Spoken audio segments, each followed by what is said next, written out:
so I can, for those of you just watching this or watching it later after you've arrived and you missed this part, at the beginning of our gatherings, I always love to offer a space to just step into, to be a little bit different than your normal flow of the day, and just invite you, if it's safe, to like close your eyes for just a couple minutes, wherever you are. If you're sitting at home, if you're parked in a car, if you're driving, maybe don't be closing your eyes, but you can still have the intent to be more still, to create more stillness wherever you be.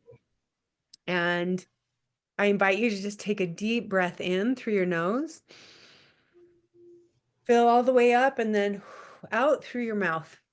This initiates your vagus nerve, it aligns with your parasympathetic system, which is rest and digest. So if you've studied anything about our autonomic nervous system, that fight, flight, freeze is what we as a humanity have come to live most of our time in. Anytime there's a stressful situation, our body stops breathing like this, and it starts to figure out a way to be safer, to protect itself, to not feel whatever's going on in the present moment. So the beauty of this practice is you can't breathe in the past or the future. I want you to think about that, but you can breathe in the present moment right now. And I want you to pay attention to what that feels like in your body when you take these deep breaths of releasing what feels heavy or burdened, static in any way, and allowing your breath to bring you back to each now moment with every breath and connecting with your body. That's what this is doing. We've been given one instrument with which to live, have our soul be housed in this temple of ours. And it's so beautiful when we start to tune in, like turn in towards it and tune in. What is my body speaking to me through my emotions, through physical ailment, aches and pains? What is it trying to tell you? When we will tune into our body's wisdom, it's a master healer when it's in its parasympathetic system, because then it releases all the chemicals that bring healing. But it can't do that when we are stuck in fight or flight, freeze or fawn. So this little invitation to just slow down and breathe is yours at any given moment. You don't have to show up in this container to do so. And maybe some of you are already doing this for yourselves. It can take 15 seconds. It can take 5 seconds. It can be 20 minutes. It can be whatever you want it to be. At a stoplight or a stop sign, taking a deep breath in, be present.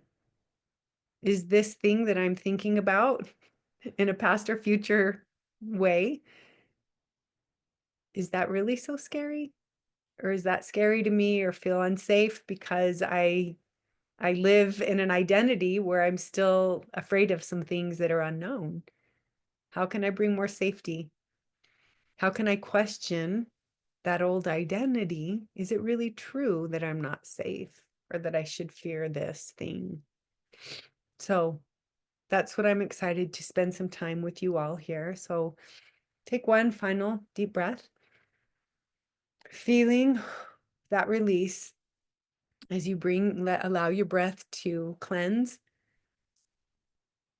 and realize that in every now moment, your power exists in your ability to come back to the present moment, even maybe most especially through a breath, because it's that remembering, coming back to our body, remembering who we be in our wholeness, the frequency of our wholeness, and staying out of the past and the future in our mind that keeps us at a frequency of lack and separateness. Okay, so go ahead and come back here when it feels right, slowly and gently. come back to this space and just allow yourself to like feel. If you want to share, I'm going to share. Last time we talked about checking in when I would do this with groups of people in meditation during COVID, when we were all online in different parts of the world, friends and people that I'd known. It was really beautiful to come into some spaces where I was taught this practice where it's really good as a therapist too. It served me well because it gives space to the stories that we tell ourselves about who we be. So if we are ever struggling with anxiety or depression or some sort of disorder that has been identified by society or the academia, the psychological, psychiatric academia, that disorders exist in a way that kind of can, if you can open your mind a little bit. And that's the invitation here in this space. I want to just actually offer this, that this space is a beautiful place to be able to take certainty and set it over here for just a bit and come with an open heart and an open curiosity about what resonates as I sit and listen to some of these teachings about quantum physics and metaphysics that are kind of maybe outside of things that you've discussed before, been interested in. But if you're here, I invite you to open your curiosity to the beauty of the intersection, which I geek out on, of like quantum physics and metaphysics. So metaphysics would be anything that is outside of what we can see and touch and feel. It's maybe more spiritual, if you want to call it that. So when we think back to what the ancient wisdom traditions were teaching thousands of years ago, the practices of meditation and the origins of yoga, which isn't just the poses, the asana, but it's the other, like the practice of stillness, right? And being in your body in this instrument. All of those things that somehow they knew the benefit for our, not just our physical, but our mental, emotional, and spiritual bodies. And now science has come and been able to bolster and say, oh my goodness, all the things that they were doing anciently can now be explained through quantum physics. Somehow they knew anciently that because in quantum physics, every quantum particle that lives in us and in everything lives every probable version of it. Like if we think about that, that means that every version of me, my highest self, my lowest self, even like, what is that? What is the highest and the lowest? Who knows? But it exists on the level, whoops, I'm kind of fixing this. It exists on the level of frequency. So quantum physics comes in saying that the secrets of our universe, of metaphysics, of the great mystery of the universe, right? It exists through energy and frequency and vibration. And what that means for us, our human selves in day-to-day living, because it's easy to say these things, but what's so beautiful about it is because when you understand that our thoughts and our words and our emotions actually carry a frequency and energy, that when we are using our words, telling ourselves the narrative that I am depressed or I am anxious or I am this or that, and we identify with it, that becomes our reality because the vibration of those very thoughts and words and emotions about those, like, how does that feel when you believe that you are a depressed person? So what you're doing now is you are taking the frequency of that belief, the power of that through your words and your emotions about that. How does that feel when you believe you are depressed? And stop, full stop. You have now just looked at all, like if you were to catalog all the probability of who you be, you have sent the frequency to one. Actually, I would say it's down low. A frequency that's down here, keeping you stuck in the vibration and the frequency of lack. And if there's any suffering that comes from feeling in being, living in the frequency of that state of being and that belief about yourself, that's your lens. So your whole world now, your reality is filtered through the lens. Can you see this? The lens and the frequency of not enoughness. And because the world is neutral, it is our mirror. Thank goodness, because it's always reflecting back to us what we, our vibration. It can only ever do that. So when we are saying, I want or I need more money, more love, more respect, more peace, literally, because it's a mirror, our subconscious, it's our, I can get into the weirdness of it all, the quantum physics and the physics of it, but it's our reticular activation system, our RAS, it's literally a radio transmitter. And it sends out a signal from our subconscious that says, I am a person who wants. I am a person who needs. And if you think about the dynamics of that, the mirror isn't saying, oh, you need that, I'm going to give it to you. It is mirroring it and saying, you are a person who wants, and I'm going to give you more of that because you are a wanter. You lack something. Do you understand this? So I shouldn't be laughing because it's almost like a Buddha laugh. That Buddha laugh isn't laughing at anyone. It's laughing at the paradox of life when we don't understand that subconsciously 95% of everything we think, believe, and react to and say is below our awareness because it's living in our subconscious. And what's living in our subconscious was seeded there when we were little.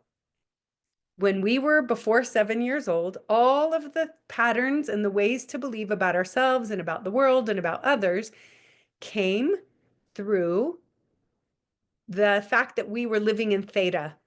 Theta state is different than like delta is deep sleep. Beta state is when we're out like doing and talking like this. Theta state is really beautiful because it's a state of like right before you're falling asleep or when you're like in deep relaxation in your parasympathetic system and it's your subconscious dominant. So that's why when people are hypnotized, like in hypnotherapy, not the old, like in the 70s, I'm going to hypnotize you to do weird things. No, it's not that. But hypnotherapy is a beautiful way, a practice to bring people into deep relaxation. So now their conscious mind, their ego, is not saying, oh, no, no, no, I'm going to avoid that because that's uncomfortable. It's more open to say, I'm curious about what are the seeds that are being planted, right? So when we are able to turn towards ourselves and the versions of us that came to believe when we were younger, that because my mom wasn't available for me or someone said something that hurt my feelings, so therefore it must be true, we take on that meaning of whatever happened and we make it mean something about us because we're young. We don't know better. Life isn't saying, guess what, honey? Of course, your parents aren't able to show up perfectly every time. Or, of course, your teacher's having a bad day and she's going to yell at you. But you don't know that as a kid. All you do is you make it mean something about you. I must not be, I must be small. It's good for me to hide because then I'm not a bother to anyone because people get mad if I say things or if I cry. So I'm going to be different than who I authentically am because then it's safer. Can you see all the different ways that we start to shift and believe a lie about something that just wasn't true? And it happened when we were young. And we're still acting out or living in the identity that I'm not safe to show up as authentically me, or um, or I'm not allowed to make mistakes, or I'm not capable, or even I am bad. Some people have that identity, and their lens that they're looking through life is, I am bad. So what they're seeing is it's a lot of suffering. So the question becomes, before the question is, if I am suffering like this, Is it true? Can we flip it and say, if I'm suffering, then I must be believing a lie?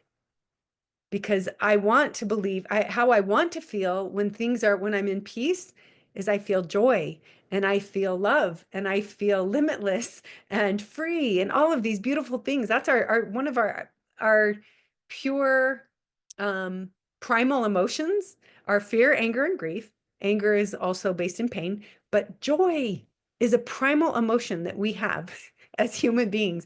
And I love that because, hello, that's our true nature. Our essence is joy and love. So if we are suffering in any way, when we're triggered, when we're feeling angry or sad, that is precisely the invitation to turn towards that emotion, that feeling, and question, if I am suffering, what lie have I come to believe before I knew better? And with so much compassion, can I turn to that version of me that came to believe that and hold her? Let her feel seen, heard, and understood by me, not by a relationship or some validation from the outside, but can I hold that version of me? So, um, so this is the work that I do that I love more than anything, to help people see and question, if I'm suffering, instead of saying, if the world is a mirror, it's a call for radical self-responsibility. Because if we keep saying, they said that and that made me feel this way, or this keeps happening, so of course I'm going to be sad or angry or triggered.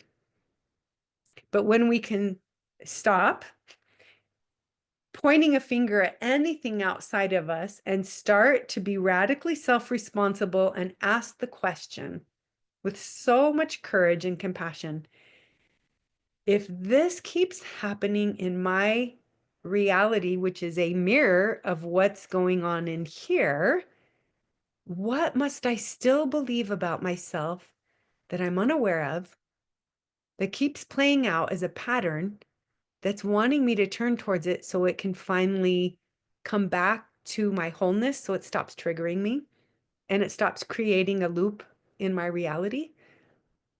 That's where our power lies. And every now moment when we can say, oh, I'm triggered, what must that mean? Because I can't blame anyone. I can't blame anyone. Everyone's just a messenger. Don't shoot the messenger. They're bringing a message from life. Every person and every circumstance is literally an opportunity for us to say, oh, this is life trying to show me where I'm still not free. And it's not a bad thing. It's something to actually celebrate, because life is our ally now, pointing out all the places where we get to go hold that version and bring it back home. So it's more, we are now in the frequency, like going back to all the probable versions of us that live in every quantum particle in us. We get to say, oh, what frequency do I choose and want to feel? What if I wanted to choose joy in every now moment? What would that feel like? Let me see. And you get to start experimenting with being the one who stays, being the version of you that stays with all the sticky, heavy emotions instead of avoiding, running, distracting, getting busier, all the things that we do. We all do it. It's superhuman and normal. And that's what we celebrate too, is our humanness. But what would it be like to live in a world where those old patterns that are playing out 95% of our time in life are creating a reality for us that actually creates suffering? So now we say, I actually want to choose joy. What would that be like to not to have a trigger come in? It's not that you don't get triggered, or actually it is that you don't get triggered, but over time that trigger, as you turn towards it, starts to integrate and you stop being triggered by little things. And if you ever do get triggered by anything, you quickly say, oh, I I'm so glad this came up, because now it's showing me where I'm still wanting to be more free. And you turn towards it and it quickly integrates. So now you're not learning through suffering. You are in the flow of life, allowing it to teach you how to come closer to the frequency of your wholeness, which is joy. So, um, right now, today, I wanted to share this. Right now in the collective with all of my clients these last couple weeks, and even myself, I'm going to be really honest here, have felt, excuse me, have felt very heavy.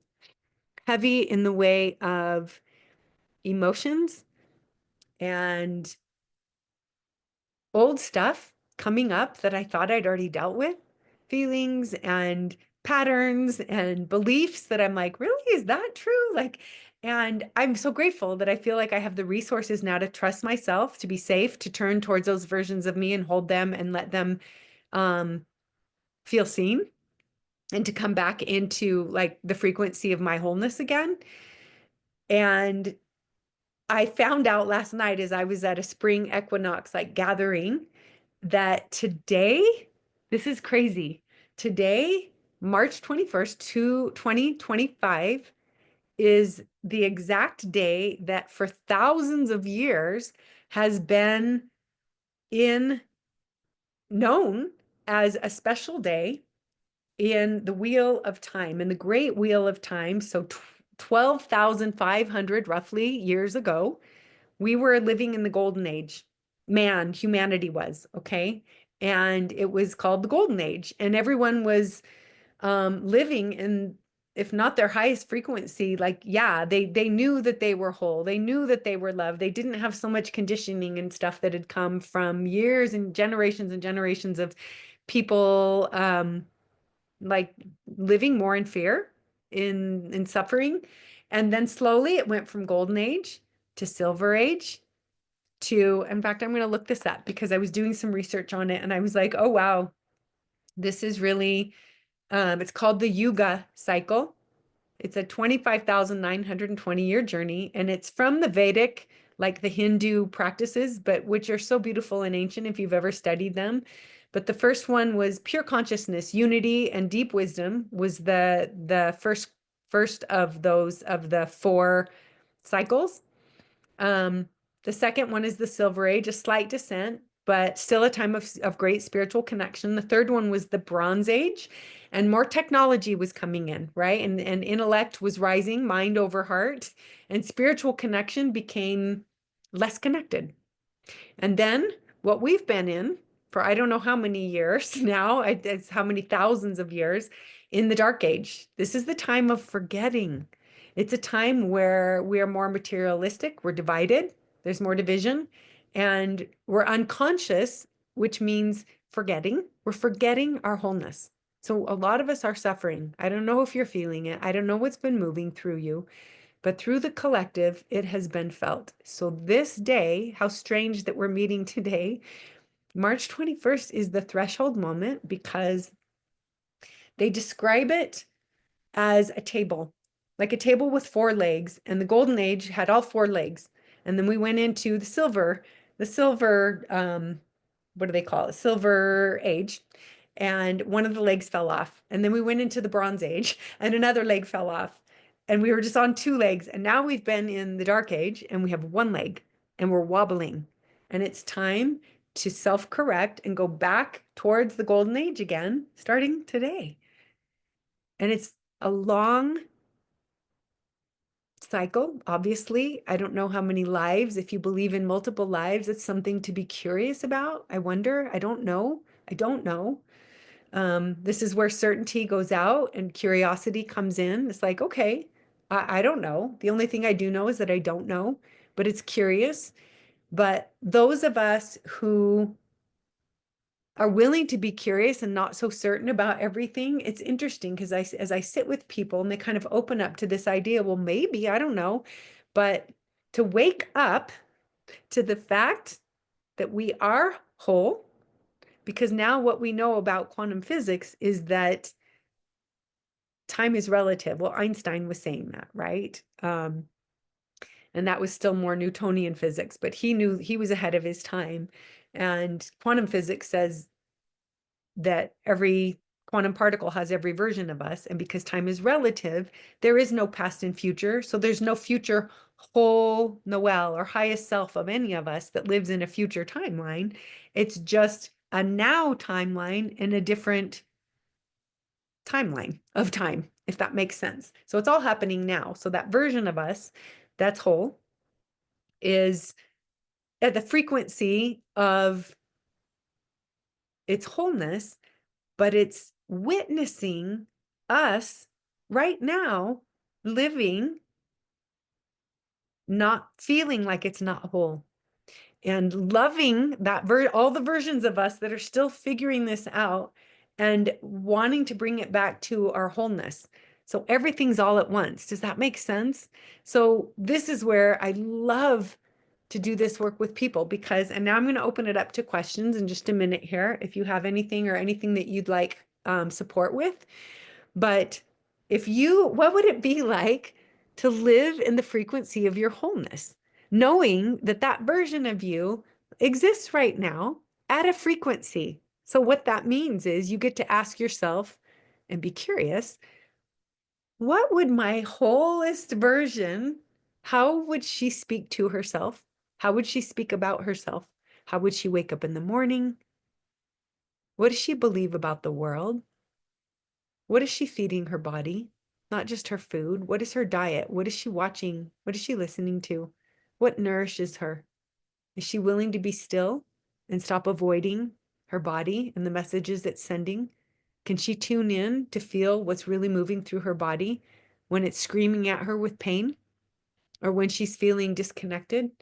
Can she stop, be more still, take a deep breath, and come back to that frequency where she feels more aligned with peace and calm and joy, aligned with her wholeness? I kind of love that when I think of her wholeness or his wholeness, whatever, him or her.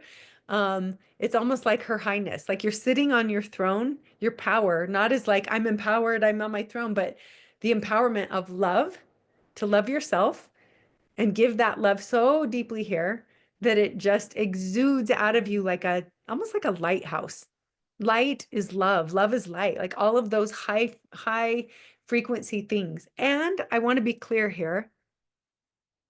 The versions of us that are suffering play a role in all that is, because how would we ever be able to experience the expansion of something if we haven't experienced its contrast first? That's why we're here in this human existence, to experience contrast. And it's really something to celebrate. It's not something to fear, because I'll give you a quick example. For people to say liberation and freedom, it's really lovely and beautiful.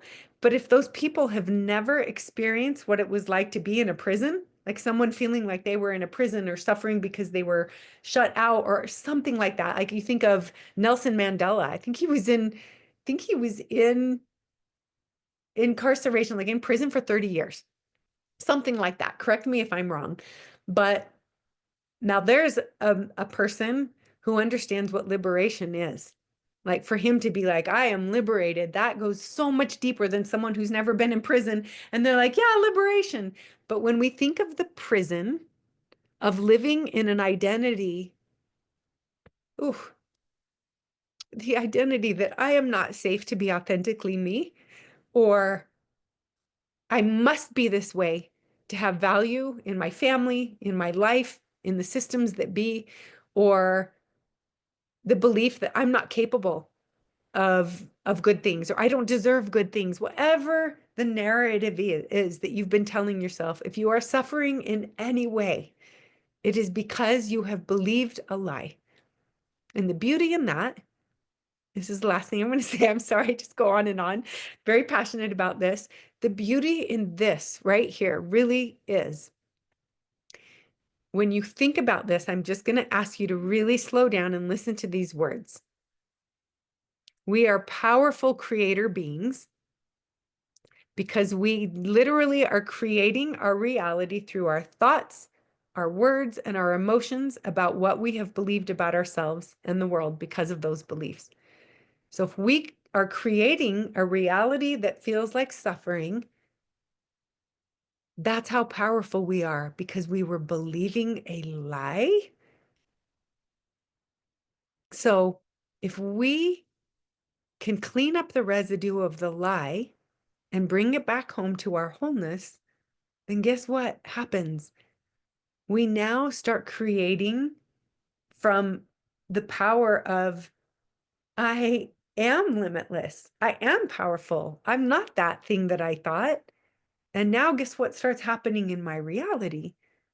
I'm no longer suffering. Now I'm touching into my truest essence, which is joy, love, limitlessness, and creativity. Being able to create from the place of joy rather than suffering.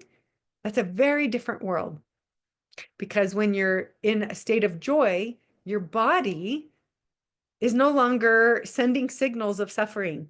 No more anxiety, no more depression, because now you know who you be. You're more tapped into your wholeness. When you dip into states of being that feel heavy, like depression and anxiety, you're much more able and resourced to say, wait, whoa, whoa, whoa. Is that true that I am a depressed person, or am I just experiencing depression? There's a big difference there. If you're identifying as that thing, or you're experiencing that thing on your way back to wholeness, the remembrance. Okay. If you have any questions about this, or the space is open here, there was a couple people wanting to get in here and they couldn't. Hold on a second. Um, ah, she was okay. Let me see. I just want to let them know that it's right now. Okay.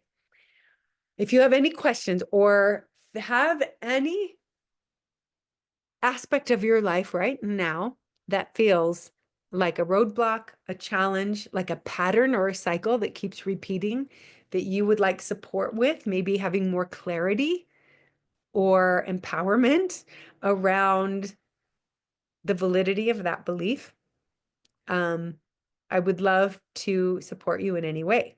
So even if you want to share a chat, something in the chat, a question or a thought or sharing of any sort, I would love that. And if not, then I can keep talking. So one of the things I wanted to bring to this container today is this idea that, oh, thank you, Brooke. She's like, thank you for your thoughts. I'm taking notes. Lovely. Okay. This idea that things have been heavy in the collective and what's moving through, and the timing between these eclipse, the portal between the moon, the lunar eclipse, and the solar eclipse that's yet to come in this next week and a half, are really, and hi, Stacy, thank you for being here, are so potent. So we have this yuga timing, like in thousands of years. And I can't believe I didn't know about this, because I've studied Vedic traditions. I just hadn't heard this. It was in one of the books that I read, and I then, when I was like, oh, they were talking about this cycle, but it just was kind of lost on me back then, several years ago.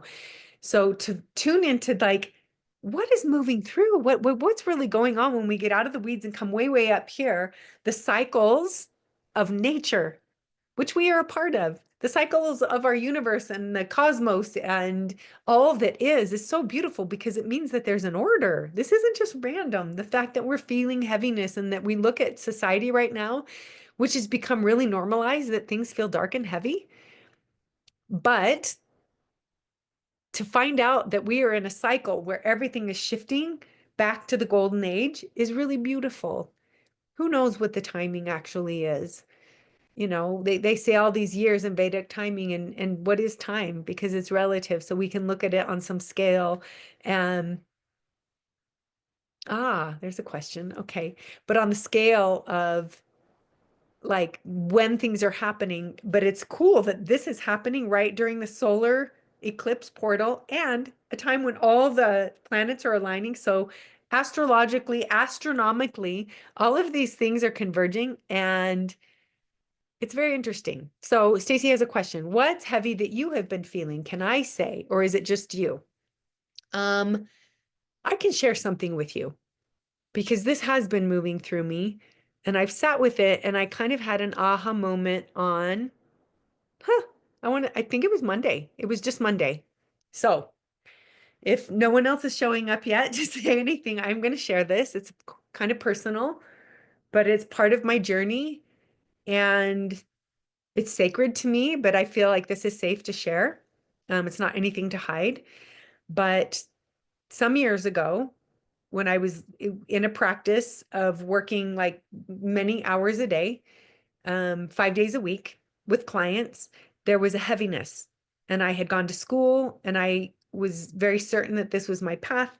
And so I stepped into it and I really quickly realized, whoa, this is heavy. This is harder than I thought. And I didn't have the resources back then to know how to like have a space between where I end and people begin. And I've learned I'm much better at that now, thank goodness.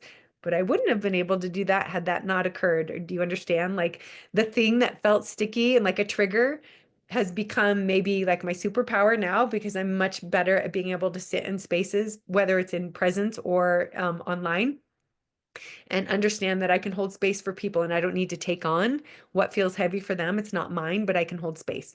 And I think it's helpful because I've been in those spaces myself. And I, not exactly, but in some ways, I've been in my own dark night of the soul. We all have. And because of that, like Carl Jung talks about the wounded healer, I am not scared to go to those dark spaces because I've been there myself. So I feel like I'm very adept at sitting with people in their darkness, and that doesn't scare me. I know that I can hold that space, and that has become a like a very beautiful thing for me. So as I was sitting in these spaces and it was really heavy for me back then, I somehow I had this very powerful knowing that it was important for me to work online and go live abroad in Italy, doing retreats and going there, not really knowing all the reasons, but it felt so known. And to sell everything and get rid of all of the things that I identified myself as. Well, I am this cute furniture, or I'm in this cute house, or my clothes, or my, I don't even know what all the things that I had identified myself as, these things, and let them identify me. And so getting rid of them, I think back, I don't know how I even did that. Like I look back and I think, how did I do that?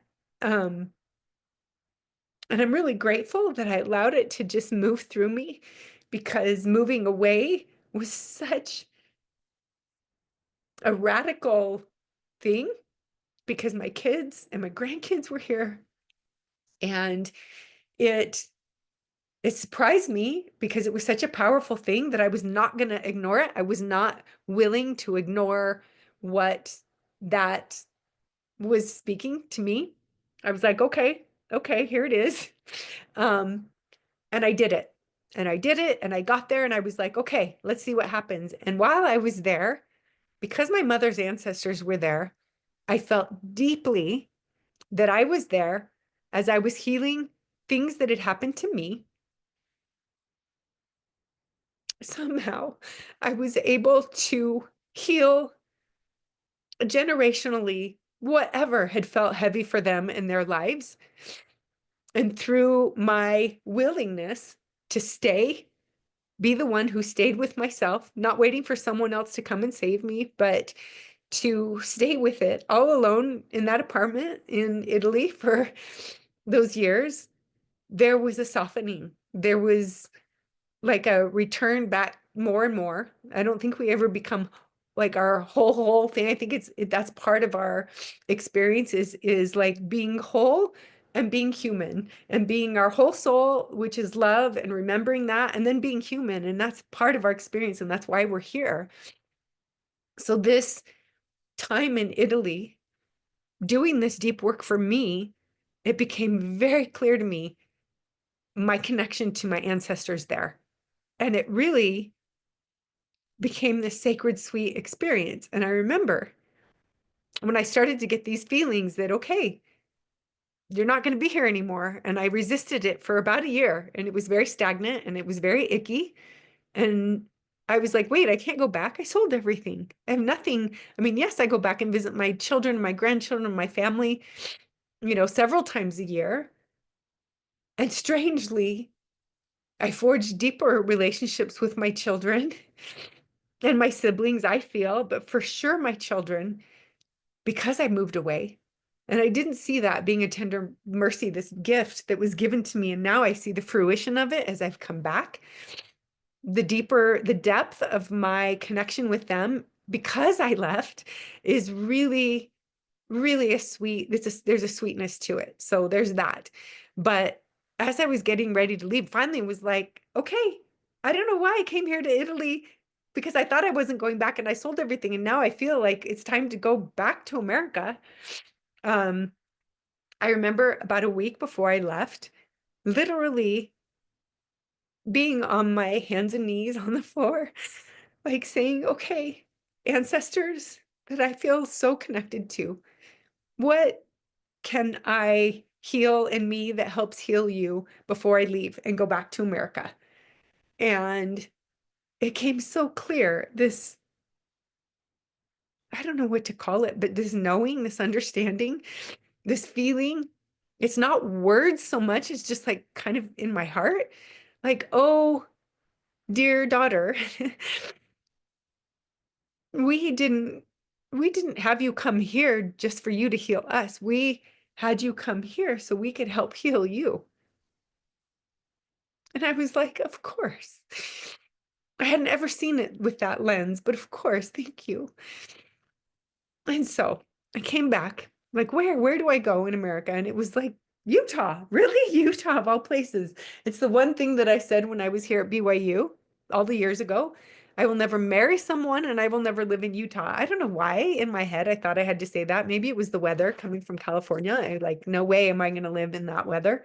But now, having lived in the Four Seasons, I realized the beauty of Four Seasons and kind of sewing myself into nature and the changes and how it weaves and how it lives in us too. We are part of it. But to make this come full circle, sorry it took so long, whew, coming back to America and ending up here in Salt Lake, finally getting in a little apartment here in downtown Salt Lake. As I was sitting meditating on Monday, I had this awareness that I had been in Italy, and that was my mom's side of the family. And now I'm back here in Salt Lake. And all of a sudden, just like, finally, I mean, I've been here since like November, back in Utah. Lots of traveling and visiting people like family in Arizona, kids and grandkids, and that in California, but like really finally feeling settled here. Like, okay, what are my next steps? You sent me here.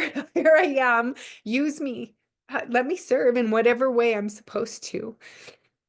And it just came to me like my dad's side of the family is from Salt Lake. My dad was born here.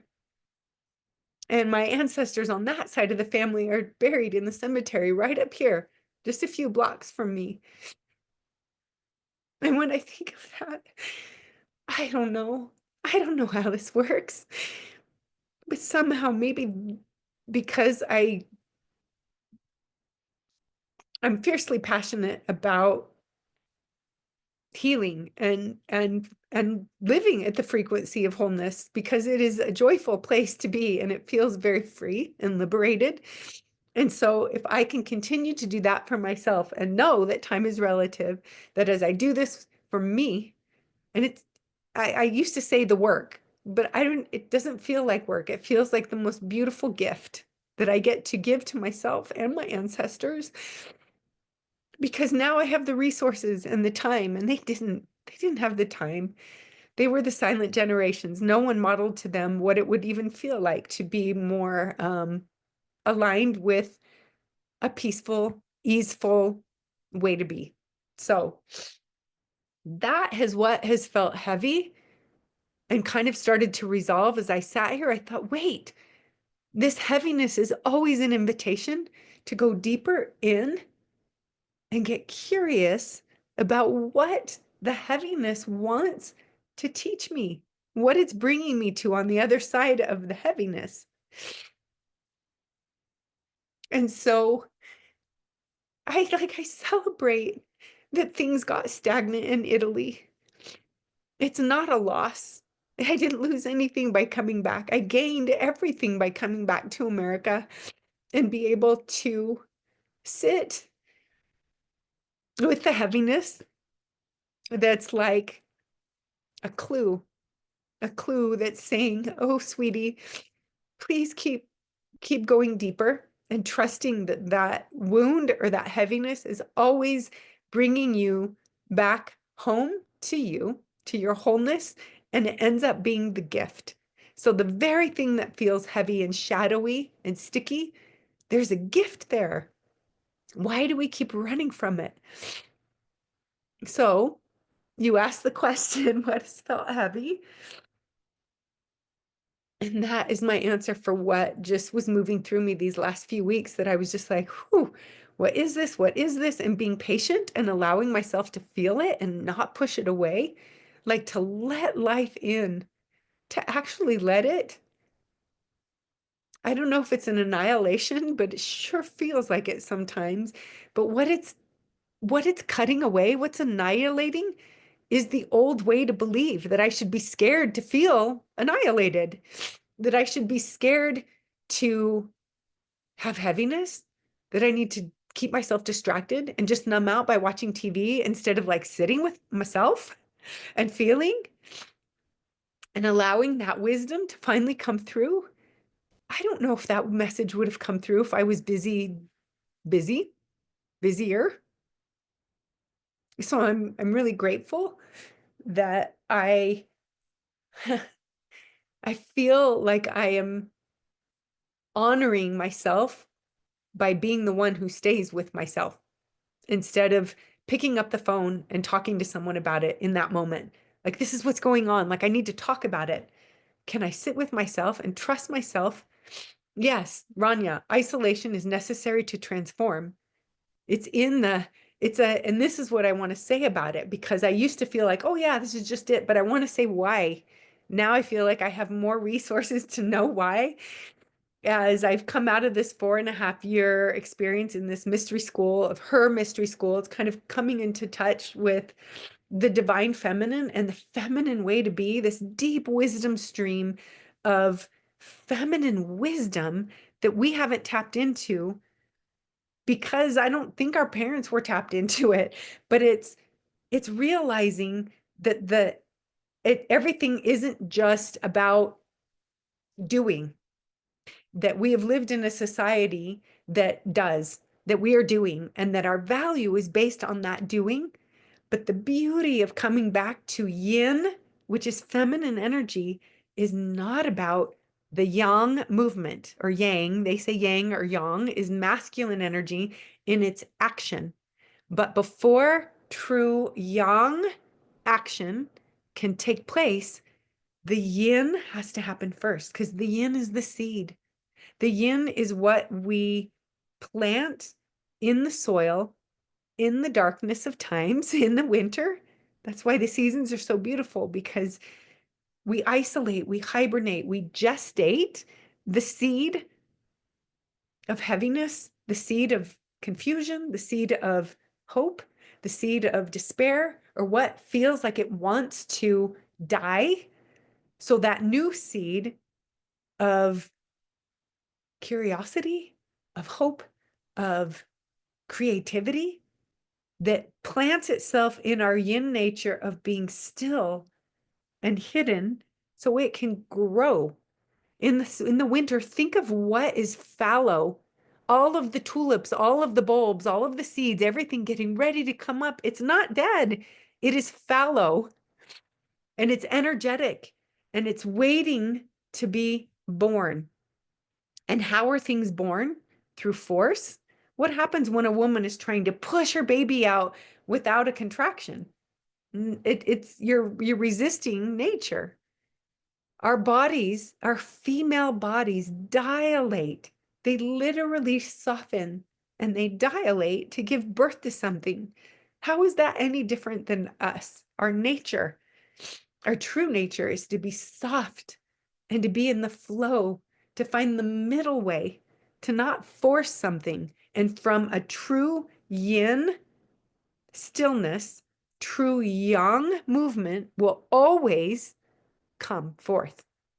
And it will be given when it's supposed to. In right timing, divine timing, will that movement feel. So here I sat with it.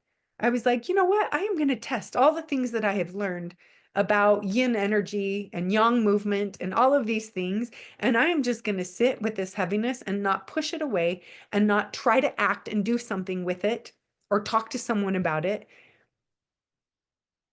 And because I was willing to just sit with it for some time and not judge it as good, bad, right, or wrong, it actually spoke to me and it informed me and it helped me release what felt heavy and come out with the gift of, oh my goodness, I get to be here as some sort of, I don't know what it is, a change maker, a bringer of healing within in my ancestral line and beyond, for my own posterity, for my children and grandchildren, or anyone who's willing to watch and say, like, Noelle seems more in peace. I don't know what it is, but I know I feel it in my soul. The gratitude that I have for the lessons I've been through. There's no part of my story that I would ever wish away, because it was always the bringer of wisdom, the bringer of more truth, a truth about me and who I be, and my relationship to love and peace and ease, because I was willing to maybe sit for a little bit longer in places that were heavy and let it inform me and let it teach me more about me. So that is how it's felt. And Brooke, thank you. I love that you did that and honored the pole and the draw to Italy and Utah. Yeah. And it's hard. I'm going to say why it's felt hard, because there was a part of me that always believed that I couldn't trust myself. I didn't know how to listen to my heart or my intuition somehow. I don't know how. I don't know if anyone else has ever experienced this, but maybe it's just that I believed that adults that were older than me or someone who knew better than me should guide me. And then I couldn't trust if I felt that pull, that's just like a dream, or that's a fantasy, or that's just my wanderlust or something. But it was like, no, this goes so much deeper than any of that. Please trust this. And I'm so glad I did. And this is what I also want to say. I could look back and say, oh, that was a mistake. Maybe it was. But are there any really mistakes in our life if every experience is always bringing us back home closer to who we be, because what we learn from that mistake ends up being part of our path that is so beautiful. And if we start to think like that, like, have we ever done anything good, bad, right, or wrong? Hasn't everything been just like bringing us closer back home to us, to knowing ourselves in deeper ways? So when we can and give that lens to everything that's ever happened in our lives, then it means that we're free to make mistakes, because there isn't such a thing as a mistake, because we're always right where we're supposed to be, or we would be somewhere else, because everything happened perfectly, or it would have happened in a different way. So now we understand, oh my gosh, how does that feel in my body when I understand that I can never get it wrong? I can never get it wrong. Life, every mistake is actually a gift that is helping me learn more about me and who I be, and how I want to be in the frequency of my wholeness, that when I have made a mistake, I feel suffering. So I'm out of alignment with truth, with God, with source, with the spirit, with myself, my highest self, whatever you want to call it. When we are out of alignment with that, that's a mistake, whatever. But is it a mistake? Or is it the very thing that is the guide rail that keeps narrowing us down closer to our wholeness? So, okay, I have spoken for a very long time. I don't know if anyone else wants to share anything or ask any questions, or anyone who wants support here. Thank you for allowing me to share part of my path and my journey. Whatever it has been, it has been perfect, because it's brought me to right where I am now. which is exactly where I'm supposed to be. And I'm so grateful. I honestly can say to you and to myself that every day I weep with gratitude for where I am and the peace that I feel in my being, because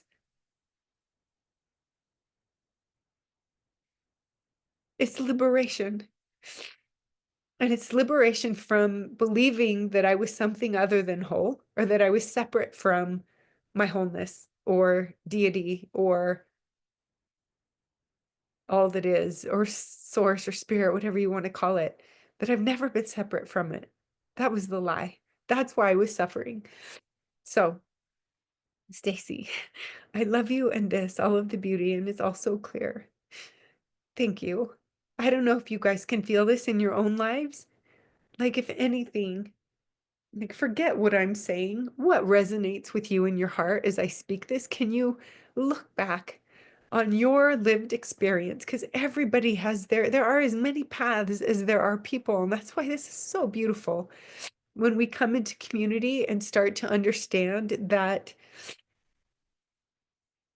each of our stories is uniquely ours. And it couldn't be more beautiful because it's ours. And it's our coming home to the frequency of our wholeness through the very mistakes of our lives. So think back to every experience you've ever had that you have deemed a mistake. And I ask you to please ask yourself, because I ever believed that I was less than, whatever that looked like, whatever that has felt like,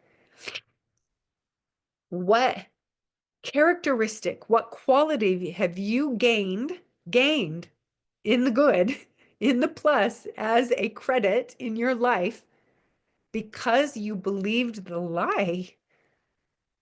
If you can share in the chat, I would like to hear, because it's easy for us to think of the negative consequences that have come, like, well, I was a people pleaser for a long time, or I played small because I didn't want to believe that I was capable. It was easier to hide. It was easier to believe that I couldn't show up as authentic me because then I might not be accepted. I might not belong, or I believed that I wouldn't be. So we can talk about the negative consequences of believing the lie of our feeling less than, our I am statement, the identity that we came to believe before we knew better when we were just really young. And when we can get out of the weeds and come up to a higher perspective and say, oh my goodness, I am now this because I came to believe that. Like, I can see now that I'm stronger, that I love myself in deeper ways. I have more compassion for myself because I lived through that experience, believing that I was less than. And who do I get to be now in the absence of that belief? If I start to question it and get curious, if I'm not so certain that I am not safe to be me, or that I'm not allowed to make a mistake or not be perfect, what world opens up to me? Who do I get to be in a world where actually that isn't true? So if anyone wants to share, I would love to hear. Stacy, okay, you're probably gone now. She has to go to another meeting. But I want my goal is to keep this short and sweet. So it's been 1 hour. Our time has been here together. Okay, Brooke, thank you. Today, my aha moment was when you said something along the lines of create from a place of joy and not from a place of suffering and lack. When I think of that, I feel liberated in my creativity and safe to be me. Thank you. Exactly. Exactly this. And I'm going to speak to this for just a minute because I want to deepen this.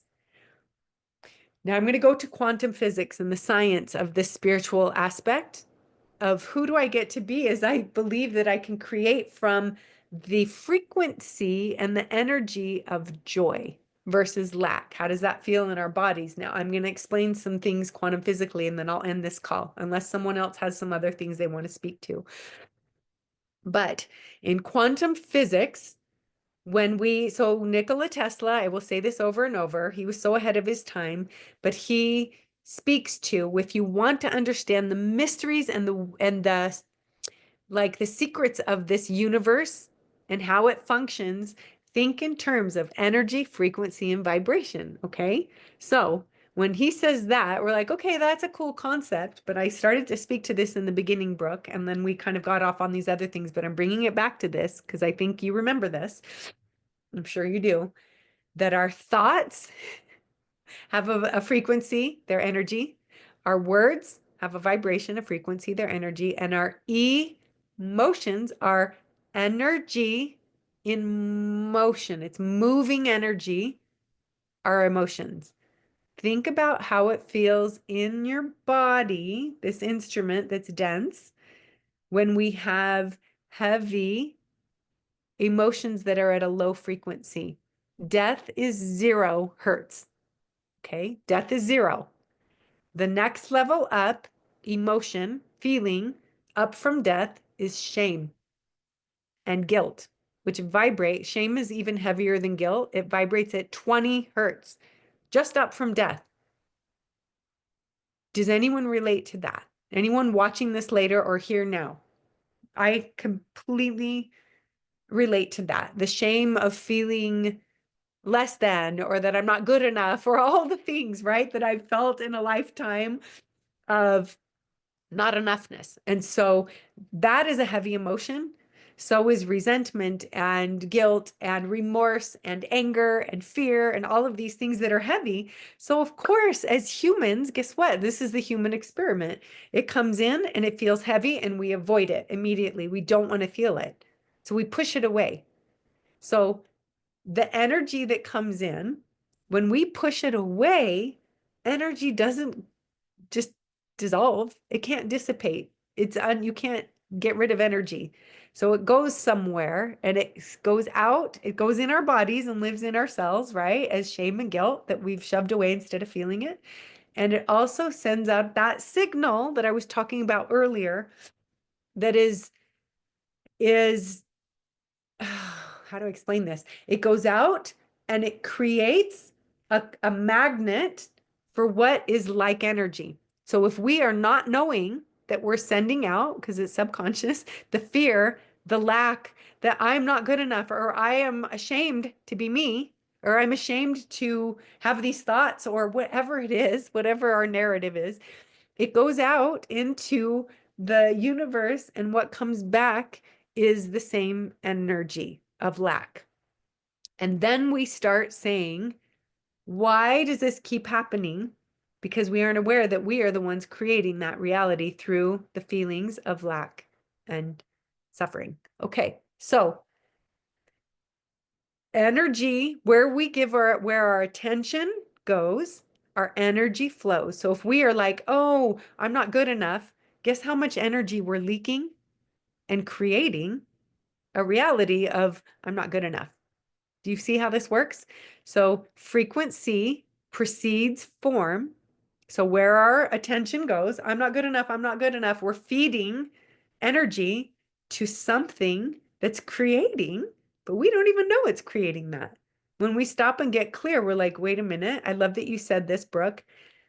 Wait a minute. I can create from the opposite of suffering because I already created my reality around suffering. And how did that feel in my body?